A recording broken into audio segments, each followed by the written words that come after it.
The dawn of a new mutant cult. It's springtime in Haino Kuni, the period for renewal and new beginnings. But what's new is not always what's better as Hisako's dark era spreads. Ultimate X-Men Volume 2, Issue 16. A diabolical genius known as the Maker used time travel to create his ideal Earth by systematically preventing anyone from ever becoming a superhero except for those on his secret Maker's Council, whom he stationed to rule over different regions of the world. Hai no Kuni, the land of the sun, became one of the two hotbeds for mutant activity, but civilians were unaware until social media exploded with the story of Children of the Atom, a cult for mutant youth led by zealot known as Maester. After Kanon Sanouchi and her police officer brother Tatsuya found a suitcase containing a body, but Maker's Council member Viper threatened Tatsuya into silence. Nico Monroe has gone undercover as a member of the Children of the Atom, calling herself Grim,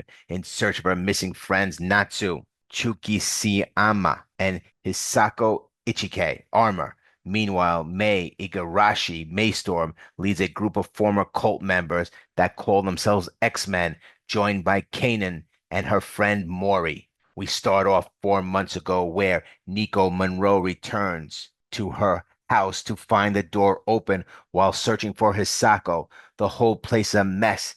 Nico had placed magic seals, but they were broken. She wonders where Hisako is. She finds Hisako's Omamori, a kind of Japanese protective charm, and a cracked smartphone.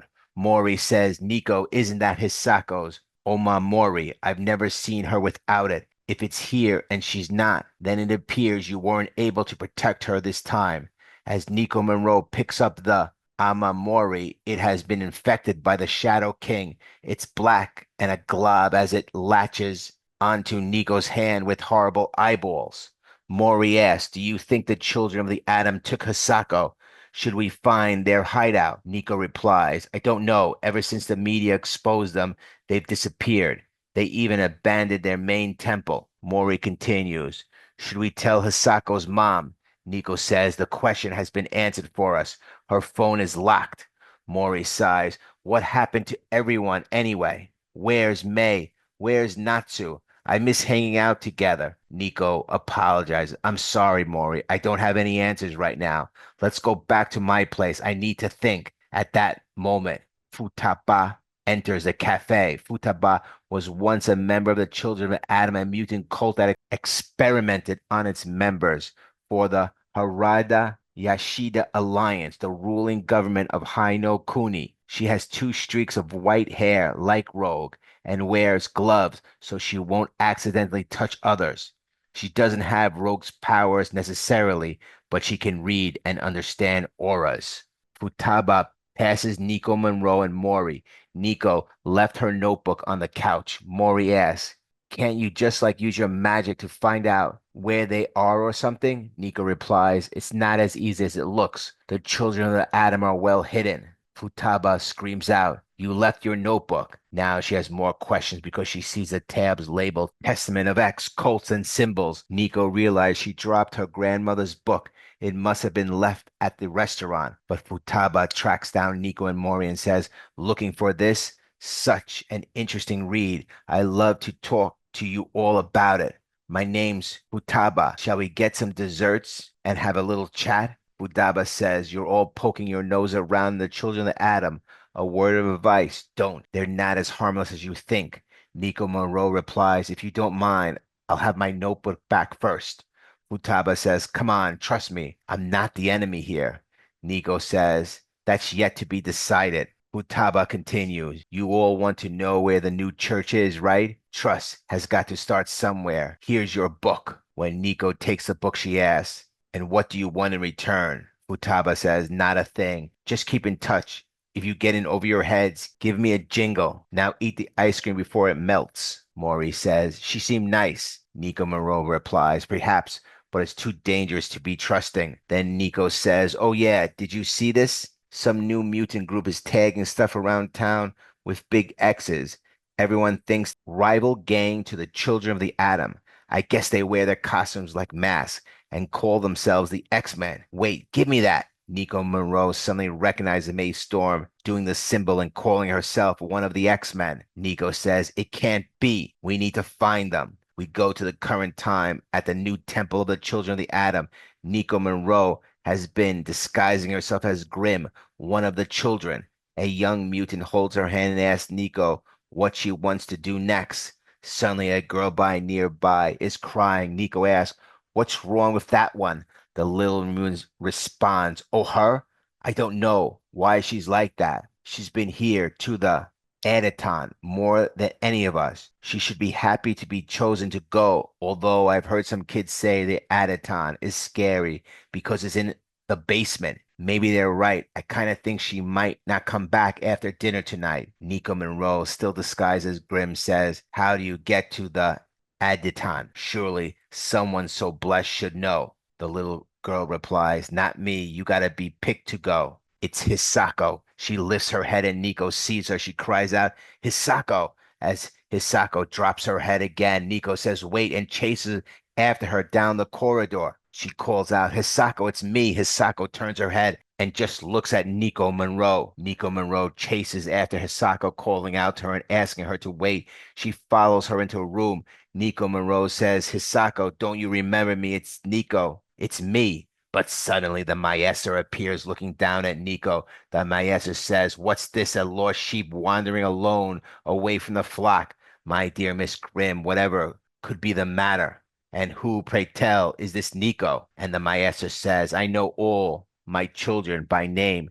None of them among them is called Nico. Just then, one of the children of Adam speaks up. Grim, there you are. She's new here and got lost, but we found her. Surge adds, yes, Maester. The master replies, in that case, my children, I am so glad we found our lonely sheep. Miss Grimm, let this be a lesson not to stray. Now it's nearly time for dinner. Surge might have just saved Nico Monroe as Nico Monroe clutches the Amamori tightly in her hands. Surge says, what the hell were you thinking? I see you snooping around. They think for a second you're a traitor. I'll fry you right here.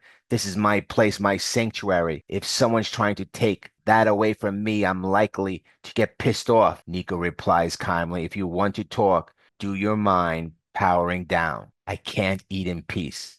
Electrical sparks crackle from Surge's hand. Surge says, you get one warning. Try it again. And static's the last thing you'll ever taste.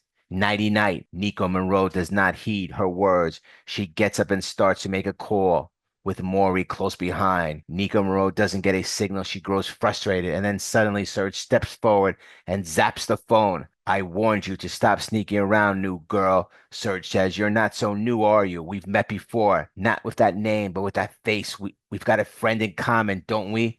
A little punk named May. Nico faces off against Surge, her magic clashing with Surge's electricity. Surge says, what do you think? If you turn in a traitor, will the Maester raise me up and make me superior? Or maybe I'll secretly on your side. Want to team up? Surge sends a shock while screaming, ha, as if loser. Nico Monroe opens a staff of one and absorbs a Surge. Surge says, look at that. I guess a staff of yours is good for more than just entertaining kiddies. You're no fun at all. Come on, play with me. Say something. What's so funny? Nico Monroe and the staff of one twist and twist into circles. Nico says, you call me a traitor, as if I ever had any loyalty to betray. I will miss the children, though I truly did like them. Surge screams, how dare you, and sends another shockwave. Nico Monroe catches the shock and sends it back. Nico says, in truth, I don't care about you at all. I'm only here to find my friend. Surge Shock says, what? How did you do that? Nico Monroe says, you're fine. I can do many things. Your folly was underestimating me. She has Surge trapped in her own electricity combined with power of the staff of one. Surge, now on her knees, says, you want to find your friend? There are no friends of yours here. We're only the elite, only the chosen ones. Nico Monroe responds, you said you know me. What of Kageyama? You know him as well, don't you? It's because of Kageyama that my friend is here. You don't really matter. I'm not here to take your place. I simply do not care. It would be wise to stay out of my way. Surge says, Kageyama, you want to know about Kageyama? I've been wondering where he was. I think he's been with your friends this entire time. All I gotta say is screw you. She sends out a blast of electricity, but Nico Monroe rises calmly into the sky. Surge stares down in disbelief. You can fly, Nico Monroe replies. Can you not? How sad. Perhaps I am the real one who's superior. And one of the children of the atom with multiple tentacle-like hands grabs Nico Monroe from behind. She is shocked. The creature also seizes the staff of one. Maestro says, good work, my child.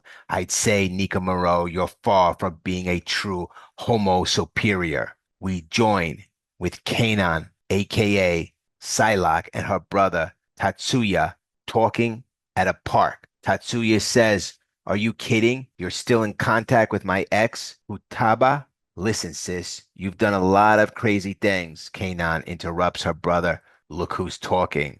Tatsuya says, I guess Futaba did look after you. Kanon answers, why did you break up with her anyway? Not like you're ever going to do any better. Tatsuya replies, I'm glad you're doing good though, Kanon. I heard you're planning a raid on the children of Adam to save your friend. That's exactly the kind of stupid thing you would think of. Kanon says, sounds like a blast, don't you think? Wanna come, Tatsuya? Tatsuya says, I don't know. I used to have a job, a life, a purpose. All that was gone the moment we found that suitcase with the body in it. I was freaked out, so I ran. And what does my supportive sis do? Tells me I'm lame for running away. That was too much for me. I was trying to protect you, choosing between life and death, and all you were worried about was if it looked cool doing it. I couldn't control my anger. I've regretted that ever since. I'm your older brother. I'm supposed to protect you, keep you safe. Instead, I ran away like a coward, like I always do, like I always have. You were right. I was lame. It was too big, too much for me. I couldn't face it. I wasn't angry at you. I was angry at myself for failing. Kanon says, dude, get over it. Sure, you smacked me, but I wailed on you back twice as hard. Something comes through. Her phone is beeping. Kanon says, it's an alert from May. I gotta go. This time her brother Tatsuya decides to come with her. Just then, Futaba rolls up and says, you're all in a rush, aren't you? Hop in. The message reads, from May. Call from Nico. Tried hitting back, but she didn't pick up. Mori says, what? What do we do? Kanon responds, I'm heading over right now. I'm already in the car. On my way. Next, Ultimate X-Men Volume 2, Issue 17.